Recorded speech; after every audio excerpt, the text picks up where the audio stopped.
बिस्मिल्लाहिर्रहमानिर्रहीम। मैं हूं आपका मेज़बान उस्मान आफाक और दीनी मसाइल के सवाल और जवाब का सेशन चल रहा है। एक सवाल हमारे सामने ये है मौजूद कि गुस्ल के दौरान अगर वज़ू टूट जाए तो जब गुस्ल से फारिग हुए तो क्या हम वज़ू में हैं या नहीं हैं।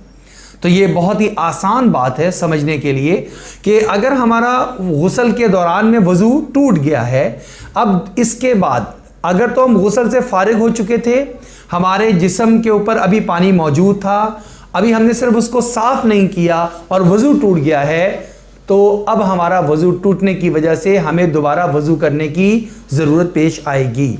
अगरचे हमारा जिस्म गीला है, ये नहीं कहा जा सकता कि अभी तो जिस्म गीला है लिहाजा मैं दोबारा से हाथ फेर लेता हूँ और जो है सारे आज़ा पर मेरा वज़ू हो जाएगा।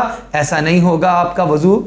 लेकिन अगर आपने गुस्ल के दरमियान में आपका वज़ू टूटा, उसके बाद आपने दोबारा से उन आज़ा के ऊपर पानी डाल लिया, आपने शावर लिया या आपने पानी के डोल के ज़रिए से लिया और आपने दोबारा से अपने जिस्म पर पानी बहाया और उन आज़ा पर पानी दोबारा से बह गया, जो कि वज़ू के लिए लाजमी होते हैं, जो वज़ू के लिए अरकान वज़ू हैं, तो फ़राइज़ वज़ू हैं। लिहाजा आपका वज़ू दोबारा हो चुका है, अब आपको दोबारा से वज़ू करने की ज़रूरत नहीं है, इसलिए क्योंकि आपने वज़ू टूटने के बाद दोबारा से गुस्ल करते वक़्त उन तमाम आज़ा को धो लिया है कि जिसकी वजह से आपका वज़ू हो गया है। अल्लाह जल्ल शानु से दुआ है अल्लाह रब्बुल इज़्ज़त हमें दीनी मसाइल को पूछने, उसके मुताबिक अमल करने की तौफीक नसीब फरमाते।